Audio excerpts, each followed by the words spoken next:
সেটা আমি জানতে চাই, সেটা আমি বুঝতে চাই।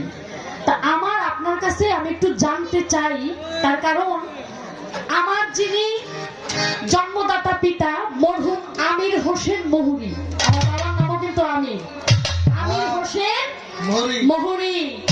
আমি আপনার কাছে জানতে চাই, আমার নবী করিম সাল্লাল্লাহু আলাইহি সাল্লাম যখন হিজরত করে মক্কা থেকে মদিনায় আসে, তখন আমির নামে এক লোক ছিল।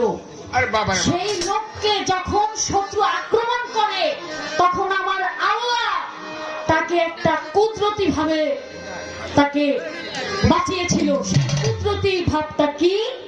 এটা আমার প্রথম একটা পয়েন্ট, এটা কোনো পালাও না, কোনো কিচ্ছু না।